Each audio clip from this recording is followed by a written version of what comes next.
Allah nokodi.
Roman,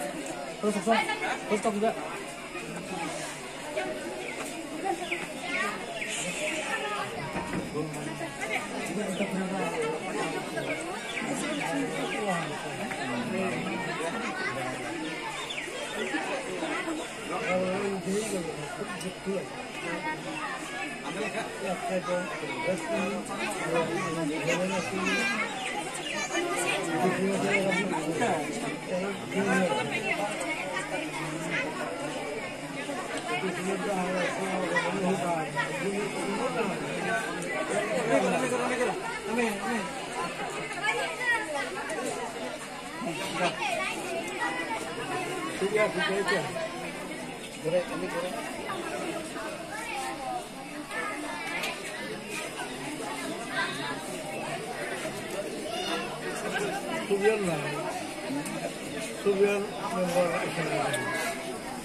Mondal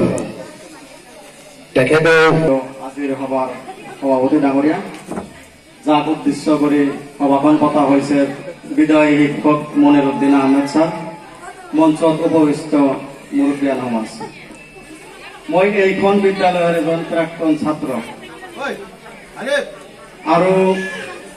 2005 চনৰ বৰ্ষ হ'ব চাগে মই এই স্কুলত যোৱা নাছিলো অনাই বনাই ঘূৰি ফুৰিছিলো তাৰপিছত মাক দেউতাকে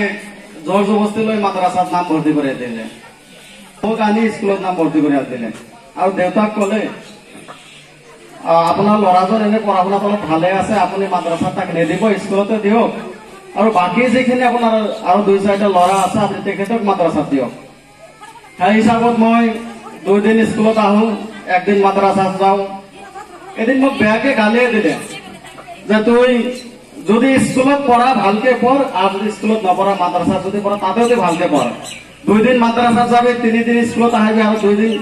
বাদ দি ইফালে ইফালে ঘূৰি ফুৰিবি তেনেকে নহব তো মোক জোৰ জবস্তি প্ৰথম নাম ভৰ্তি মানে দিয়া নাছিলে মোক সম্ভৱতঃ ক্লাছ 2 মানত নাম ভৰ্তি কৰাই দিলে মই 1 বছৰ পঢ়াৰ পিছত তার নেক্সট বছর ভালকে পড়াশোনা আরম্ভ করিলাম ঠিকই আছে স্যারে কৈছে যদি বই থাকেন 5-6 এনেকে যেটা পার হয়ে গেল মেট্রিকের বছরত স্যারে মোক বহুত কেয়ার করিলে ভালকে পড়াশোনা তো এনে ভালে আছে তই কি জানে গাঁৱৰ পৰা স্কুলত না সেই হিচাপত হয়তো মেট্ৰিকত মোৰ ভাল ৰেজাল্ট নহল হায়াৰ সেকেন্ডাৰিত গৈ কেনে ফাৰ্স্ট ডিভিজন পোৱা নাছিলো অলপ কম ফাৰ্স্ট ডিভিজন অলপ কম পাইছিলো বিএ পাস কৰিলো নাম্বার ভালে পটানত টেস্ট দিলো টেস্ট দিলো কটনত সিট পালো মই গুৱাহাটী কটন বিশ্ববিদ্যালয় তাতে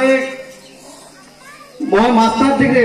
এমএ এডমিশন করার পিছত মোর ব্যাংকত চাকরি হৈ গল মই পড়াশোনা বাদ দি চাকরিত গলো তার পিছে করোনা আহিল করোনাত মোর চাকরি বাদ দিবলগীয়া হল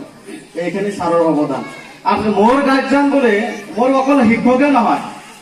ইয়াৰ উপৰও ছাৰ মোৰ নানা হয় মোৰ মাৰ মামা মাকেও ছাৰে পঢ়াইছিলে মনিৰুদ্দিন ছাৰে পঢ়াইছিলে এটা কব লাগিব মোৰো শিক্ষক মোৰ মাৰো শিক্ষক আজিৰ এই হব বুলিও নকওঁ যেহেতু যেতিয়া ছাৰৰ বিদায় বুলি শুনিলো তেতিয়া হৃদয়খন কঁপি উঠিল যে এইখন স্কুলৰ কিজানি আজিৰ পৰা গাৰ্জিয়ানহীন হ'ব কোনে দেখা শুনা কৰিব স্কুল দেওবাৰো ছাৰে কেতিয়াবা স্কুলত আহিছিলে আহিবা মোক লগ পাইছে আমাৰ ঘৰত উদ্বন্দালি কৰি থাকে বাৰিন্দাত পান চান খাই কিবা কিবি পিক খেলাই থাকে মাৰ্বল চাৰ্বল খেলে তহঁতে চাবি বিশেষ একো নকওঁ ছাৰৰ কাৰণে আমি প্ৰাক্তন ছাত্ৰসকলৰ পৰা এটা সম্বৰ্ধনা পত্ৰ লিখি লৈ আহিছো মই পাঠ কৰি দি আছো খৰমুজা গাঁৱৰপৰা প্ৰাথমিক বিদ্যালয়ৰ প্ৰাক্তন ছাত্ৰৰ অৱসৰপ্ৰাপ্ত শিক্ষাগুৰুলৈ বিদায় সম্ভাষণ টাং 27 ফেব্ৰুৱাৰী 2025 ইংৰাজী প্ৰতি মাননীয় মনিৰুদ্দিন আহমেদ অৱসৰপ্ৰাপ্ত প্ৰধান শিক্ষক খৰমুজা গাঁৱৰপৰা প্ৰাথমিক বিদ্যালয় জয় জয়তে আপোনালৈ যাচিছো আমাৰ অফুৰন্ত মৰম ভাল পোৱা পিছে পিছে ঠেলি ঠেলি লৈ গৈছিলে কিছুমানে টানি টানি লৈ গৈছিলে এই টনাটো আৰু এই ঠেলাটো তেওঁ কিমান ভাল পাইছিলে তাৰেই উদাহৰণ মই ভাবো আমাৰ এই শিক্ষকজনক যথেষ্ট মোৰ সন্মুখত বহি থকা মোৰ অতি আদৰৰ কণ কণ ছাত্ৰ ছাত্ৰী ল'ৰা ছোৱালীসকল মই এই মুহূৰ্তত কি কম কৰ পৰা ষ্টাৰ্ট কৰিম মই ক'ব পৰা নাই আজি এই বিদায়ী সভাত আপোনালোকে মোক যিখিনি সন্মান যাচিছে মই কল্পনা কৰিব পৰা নাই আৰ মোক যে ইমানখিনি ভাল পায় আজিহে মই উপলব্ধি কৰিব পাৰিছোঁ। প্ৰথমতে মই এটা কথা কৈ লওঁ, এই অঞ্চলৰ সমূহ অভিভাৱক, মোৰ অতি শ্ৰদ্ধাৰ অভিভাৱকসকলক মই যধে মধে গালি গালাচো পাৰিছিলোঁ, মাত্ৰ ছাত্ৰ ছাত্ৰীক যাতে স্কুলত পঠায়। বহুতে হয়তো মোক তেনেকৈ বেয়া পাইছিলে, শিক্ষকক বেছি বেয়াকৈ কয়। তো কৰ্তব্যৰ ক্ষেত্ৰত কৈছিলোঁ, আপোনালোকৰ ভালৰ কাৰণে কৈছিলোঁ, সেইবোৰত ধৰি নাৰাখি মোক যাতে ক্ষমা কৰি দিয়ে। মোৰ সহকৰ্মী শিক্ষকসকলক মই সদায় টৰ্চাৰ কৰিছিলোঁ, কিয় দেৰি হ'ল, সোনকালে আহা, ক্লাছত যোৱা, কিয় হাতত নকৰা ইত্যাদি কথা কৈছিলোঁ। তেখেতক হয়তো দায়িত্বৰ ক্ষেত্ৰত মই যথেষ্ট আমাৰ গালি শপনি পাৰিছিলোঁ, বেয়াকৈ কৈছিলোঁ। নিজৰ জ্যেষ্ঠ বুলি ভাবি মোক যাতে ক্ষমা কৰি দিয়ে। আৰু যিখন স্কুলত মই চাকৰি কৰিলোঁ, 1913 চনৰ জুন মাহৰ 7 তাৰিখে মই ইয়াত প্ৰধান শিক্ষকৰ পদ বিভাগীয় কৰিব বাধ্য কৰাল। তাৰ CRCC আছিলোঁ। সেই সময়খিনিত আজিৰ যিজন সভাপতি, মই তেখেতক চৰ্দাৰ ৰাইজুদ্দিন আহমেদ ডাঙৰীয়া তেখেতক সভাপতি হিচাপে পাইছিলোঁ। আৰু তেখেতৰ সভাপতিত্বত 2টা কাৰ্যকাল তেখেতক আলোচনা কৰিছিলোঁ। যি ধৰণে মোক সহযোগ কৰিছে, যি ধৰণৰ মোক সন্মান দিছে, মই বাচি থকা দিন পাহৰিব নোৱাৰিম। বৰ্তমানৰ যিখন পৰিচালনা সমিতি মই থকালৈকে প্ৰতিটো পৰিচালনা প্ৰতিজন সদস্যই মোক অতিকে শ্ৰদ্ধা কৰিছিল, ভাল পাইছিল আৰু মোক মানে